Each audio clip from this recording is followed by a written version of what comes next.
hay que tener cuidado. Algunas cosas son parecidas y algunas no tanto. El if es prácticamente parecido, entre paréntesis va la condición que queremos evaluar, abro y cierro llave para terminar la parte del if. Else, abro y cierro llave para terminar la parte del else, ¿sí? Del if y del else. Bien, acá estamos preguntando que la variable de nombre es igual a Cristian, ¿sí? Fíjense, en este caso el igual se trabaja con 3 iguales, ¿sí? Tienen que tener cuidado, digamos, con eso en JavaScript, ¿sí? Porque algunas cositas nomás cambian, digamos, pero no tanto. Bien, entonces, si ustedes ponen, no sé, como en Java, creo que era de todos iguales, en JavaScript son 3 iguales.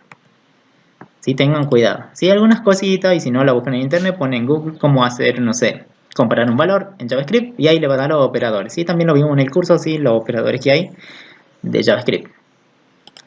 Como les digo, hay un montón de JavaScript, ¿sí? Un montón que se hace. Pero vamos a ver unos cuantos, ¿sí? Para que se vean. Es lenguaje de programación como ustedes lo programan, digamos, tal cual. Bien, en esta parte estamos preguntando que la variable de nombre sea igual a un valor de Cristian entre comillas.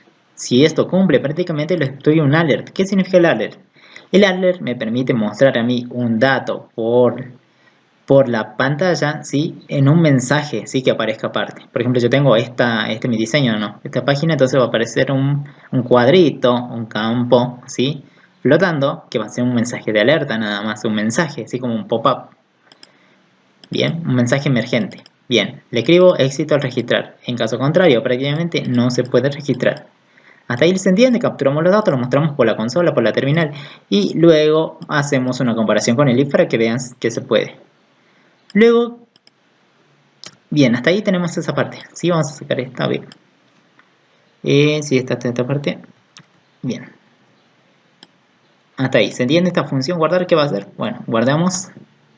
Aquí ya guardamos. Vamos a correr nuevamente. Sí, aquí cerramos lo otro, hagamos más grande, vamos a abrir la consola. Fíjense, cada rato se cierra la consola, ahí está. Este para analizar. Vamos a ver lo que va sucediendo. Bueno, Ballesteros, sí, Cristian, contraseña, 1, 2, 3, 4, 5, 6. Sí, cualquier contraseña. Hombre, ingeniería, le pongamos, no sé, yo soy analista programador. Bien, observaciones. Cursando el curso. Cursando Angular. ¿Sí? Ahí está. Registrar. Fíjense. Éxito al registrar. Fíjense que aparece un mensaje de alerta que no me permite seleccionar nada de la pantalla. Como hay un mensaje de alerta, hasta que yo no lo cierre, prácticamente no puedo volver a manipular, digamos, mi HTML. Ese mensaje de alerta, ¿cómo lo conseguían? Con esta parte. No, ¿era igual a Cristian? Sí, ¿no? Porque yo había ingresado Cristian. ¿Cristian era igual a Cristian? Sí. Entonces vamos a mostrar un mensaje de alerta, éxito al registrar. Y es prácticamente lo que aparece aquí. Le damos a aceptar. ¿Sí? Y ahí está. Fíjense que aparece en la consola, Ballestero, Cristian, y aparecen estos datos, ¿sí? 1, 2, 1 hasta 6, y después 6, 1, cursando ángulo. ¿Qué serían esos datos? Bien, esos datos son los datos que estamos capturando, ¿sí? De nuestro formulario, porque acuérdense que lo habíamos mostrado por console long y concatenando cada uno de los datos, ¿sí? En este caso van a tener que tener en cuenta que para la carrera prácticamente ustedes tienen varios valores de la carrera, ¿o no? Porque es un select. Si tienen varios valores, cada uno tiene un value. Depende de lo que yo seleccione. Yo seleccioné el 6, analista o no. Entonces el valor que capturo por el ID de carrera es 6. Por eso, si se dan cuenta, aquí aparece 6. Porque yo había seleccionado 6. Bien, para la parte de estos radio button va a tomar solamente un valor que yo seleccione, porque los radio button tienen el mismo identificador, pero fíjense, cada uno tiene un valor. Este tiene value 1 y el otro tiene value 2, porque son distintos valores. Entonces en esta variable se mostraría 1, porque yo seleccioné, yo había seleccionado la primera, ¿no? Aquí, ¿sí? Ahora, ¿sí? Y luego cursando Angular, que es el dato que se cargó. Entonces estamos capturando los datos del usuario, y aquí solamente hicimos la validación. ¿Vieron cómo van capturando los datos del usuario? ¿Sí? Es sencillo con JavaScript. Sí, esto es como programar nada más, ¿sí? Como Java. Control Z, ahí está. Vamos a ver esta parte ahora. Bien, está bien, yo puedo capturar una por cada variable, pero imagínense que tiene un formulario de varios campos. Ustedes no van a capturar varias variables y le van a mostrar por la consola nada más. Estaría bueno que lo guardemos en objetos, ¿sí? Ya que es programación orientada a objetos. Bien, vamos a crear un objeto. Como creo un objeto, va a var el nombre del objeto que yo quiero crear, igual abro y cierro paréntesis, llaves, ¿sí? El primer campo va a hacer referencia al apellido, al nombre, al pass, a la carrera, al sexo y a la observación. En cada uno le vamos a asignar los valores que capturamos en la pantalla, ¿sí? Todas estas variables, fíjense las variables. El apellido, el nombre, en vez de mostrarlo por la consola, le vamos a guardar dentro de un objeto. Estamos asignando, ¿sí? Con comas se separa cada uno de los campos. ¿Sí? Luego en TypeScript ya lo vamos a ver más bien, ¿sí? Pero en este caso creamos un objeto nada más y cargamos los datos. Luego en la siguiente, ¿qué hacemos? Bien, mostramos qué pasa, console log y hago el apellido es y pongo alu, punto y el nombre del campo que quiero mostrar. En este caso el apellido, ¿qué tengo en apellido? Y se me iría mostrando el apellido del alumno. Si yo quiero hacer un alert, fíjense, alert sería el nombre del alumno es y yo le pongo, ¿no? Le puse una cadena, ¿no? El nombre del alumno para que quede más bonito es y alu punto y accedo al otro campo. Sí, pueden acceder a cualquier campo, eso es ya objetos, ¿sí? Programación orientada a objetos.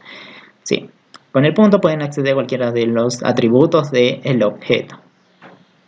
Bien, vamos aquí a la parte, fíjense, también se pueden crear vectores. Bueno, vamos a crear un vector var, nums se va a llamar, igual, y vamos a darle valores entre corchete, le podemos dar 10, 2, 43, 3. ¿Sí? Le damos los valores, o sea, este vector se inicializa ya con valores. Si yo lo quiero mostrar por la consola, voy a hacer un console long por cada uno del vector en la posición, como me indico qué es posición con los corchetes, ¿sí? Como ustedes lo sabían. La posición, acuérdense, siempre empieza en 0. Para el lenguaje de programación, en este caso, empiezan en 0. Bien, 0, 1 en la posición 2, posición 3, ¿sí? 1, 2 y 3. Bien, mostramos cada uno de los elementos que tiene el vector. Siempre el primero corresponde a posición 0, posición 1, posición 2, posición 3. También no es la única forma, también podrían darle valores así en nums, como yo sé que es un vector, en la posición 0 yo le puedo asignar prácticamente un valor, ponerle 100. Así también se puede asignar, ¿sí? Eso es programación, ¿sí? Que no lo vamos a ver tanto porque este ya es un curso un poquito más avanzado, ¿sí? Bien, así le asignamos los valores, 100 y 120. ¿Sí? En cada una de las posiciones también se podría hacer así. Bueno, en este caso dejemos este ejemplo. Bien, ahora, ¿qué tal? Bueno, es aburrido hacerlo para cada uno. ¿Qué tal si usamos un for? A ver si se puede usar el for, ¿sí? Es para recorrer estructuras repetitivas, ¿sí? Para que me permita hacer un bucle. Bien, voy a crear una variable, ¿sí? De tipo i, que va a ser un número entero, le asigno 0. Prácticamente, ¿por qué? Porque el vector inicia en la posición 0. Entonces, i va a hacer referencia a la posición dentro del vector. Punto y coma, aquí va la inicialización de la variable. ¿Sí? O la variable de control. Luego la variable, preguntamos que esa variable de control que me controla el bucle sea menor a ¿qué? A el vector. Como es un vector tiene elementos, entonces tiene una cierta cantidad. Entonces con el length vamos a preguntar la cantidad de elementos que tiene el vector.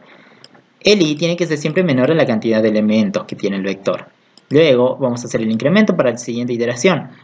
El i se incrementa en un valor de 1, i más, ¿sí? En lenguaje de programación console log y que se muestre del vector en esa posición en i.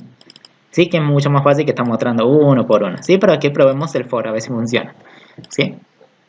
Bien, acá le vamos a agregar un cartelito, ¿sí? Porque aquí acuérdense que van a mostrar todos estos números y aquí también van a mostrar todos estos números, pero con iteración. Vamos a mostrar un console long, ¿sí? Entre paréntesis vamos a mostrar un mensaje que diga: esto se generó con el for, ¿sí? O se mostró con el for. Se muestra, ahí está, punto y coma. Si vieron, es un lenguaje de programación nada más. Pueden manipularlo a su gusto. Control S, control S. Vamos a abrir nuevamente esto. Sí, vamos a ir. Bien, vamos a abrir la consola. Si aburrido abrir la consola, bueno, aquí vamos a console. ¿Dónde está la consola? Aquí. Listo. Sí, pero acuérdense, como van a hacer en la parte de web, está bueno que aprendan a manejar la consola, porque en Angular vamos a ver, ¿sí?, que está mal o que no funciona. Entonces con la consola nos podemos ir dando cuenta. Sí, lo mismo con Element para analizar cada uno de los componentes, copiarlo de estilo, ¿sí? Bien, ahora, eso es lo que se ejecutó primero. Vamos a lo siguiente, vamos a cargar entero Cristian, 1, 2, 3, 4, hombre, analiste, pongamos que soy licenciado en sistema, ¿sí? No, que Angular, le pongamos. Bien, ¿dónde se hacía eso? ¿El registrar? Sí, ¿no? El mostrar ya lo habían visto, el escribir también. El registrar. Fíjense, éxito porque coincide Cristian con Cristian, ¿sí? Entonces aparece este alert. Aparece otro alert. ¿Por qué aparecerá otro alert? ¿Sí? Aparece otro alert. ¿Por qué? Porque aquí acuérdense, yo había mostrado al alumno. Fíjense, mostré el apellido, pero a la vez mostré un alert con el nombre del alumno. Fíjense que dice ese alert. El nombre del alumno es Cristian, o sea, este dato se está mostrando por este alert. Y aquí también en la parte de la consola, el apellido es Ballesteros, ¿sí? Porque acuérdense que lo habíamos guardado en un objeto. Alu, ¿sí? Y mostrar el apellido, pueden mostrar los campos que ustedes quieran o recorrer también. Si tuvieran una lista de objetos, recorrer la lista de objetos y mostrar todos los datos. Bien, ya tenemos aquí, le vamos a aceptar y sigue la siguiente ejecución. ¿Qué siguen? Son los números que se cargarán en un vector que está en la parte de adentro. Sí, acá no está, pero en la parte de adentro del JavaScript está. Son los datos del vector. Pero esto se mostrará con el for y prácticamente dice lo mismo, ¿sí? Entonces se dan cuenta cómo es un lenguaje de programación, ¿sí? Como ustedes ya lo sabían, en la parte de Java. Bien, con esto ya terminamos, ¿sí? No se olviden, acá tenemos, pueden crear varias funciones de varias formas, hay varias cosas también, ¿sí? Lo que sí yo les recomiendo es que ingresen a la página. A ver. Bien, antes de seguir, acuérdense, nunca se olviden esto, hacerle referencia al otro JavaScript. Hay otras maneras también, si buscan en internet hay varias maneras de hacer referencia a un JavaScript. Pueden crear un JavaScript prácticamente adentro, o sea, crear todas estas funciones aquí dentro del HTML, o sea, va a estar el JavaScript más el HTML, o haciendo referencia a un JavaScript externo. ¿Sí? Bien, ahora, fíjense aquí. Bien, lo que les recomendaba iba a decir es una página. Entren en esta página, ¿sí? jsw3schul.com, ¿sí? Ahí van a encontrar, por ejemplo, hay un tutorial de JavaScript. Ahí tienen varias funciones. Tienen la introducción, tienen input, tiene de todo, ¿sí? Tiene varias, tienen los tipos de variables, como ese comentario, variable, operadores, aritmético, asignaciones. Es prácticamente el lenguaje con programación completo, ¿sí? Es como Java, ¿sí? Solamente que hay que aprender cada uno, ¿sí? Acá tienen cómo crear array, cómo crear un vector, fíjense, les da las distintas formas, les da para que ustedes prueben también, ¿sí? Ahí le dicen, miren cómo se hace, ¿sí? Les da para que prueben y pueden copiar y pegar y más o menos, ve acá tienen para manejar date, la fecha, darle distintos formatos. ¿Qué más tiene? Loop, que es el for, ¿sí? ¿Sí? Pueden crear, fíjense, un for y fíjense, pueden crear con una etiqueta también, ¿sí? No solamente así un for así nomás, sino pueden crear esta estructura con un for simple. Vieron que ustedes lo van creando por cada uno en el HTML, pueden crearlo con un for simple llamando desde un JavaScript. Bien, hay varias cosas, ¿sí? También pueden hacer con un JSON, ¿sí? Con un archivo, texto, pueden ir probando, siguen los pasos nada más y hay muchos, ¿sí? De JavaScript. Si en este caso vimos algunos básicos, como que las funciones también, ahí está, mira, una función va a función, el nombre de la función, los parámetros que necesita y prácticamente una función también puede devolver un valor, ¿sí? Por eso hay muchas en JavaScript, varios ejemplos. Pueden ir buscando de acuerdo a lo que ustedes necesiten. Sí, esta página les recomiendo para que ustedes vean, ¿sí? Y más o menos se entendió la idea, ¿sí? Cómo funciona JavaScript, pueden hacer varias cosas, ¿sí? Bien chicos, nos vemos en el próximo video, espero les haya servido, practiquen y bueno, no es difícil, ¿sí? Acuérdense cómo manipular, denle un ID, manipulan los elementos, generalmente se capturan los datos y se guarda y se manda a la base de datos, ¿sí? En este caso, practiquen cómo se hace esto porque ya esto lo va a servir, luego nos vamos a mudar a TypeScript, ¿sí? En la parte de Angular, ¿sí? Va a ser parecido a esta parte ya, a esta parte de JavaScript, ¿bien? Bien chicos, nos vemos en el próximo video, espero les haya servido, practiquen y bueno, cualquier cosa nos estamos viendo y si tienen dudas nos consultan.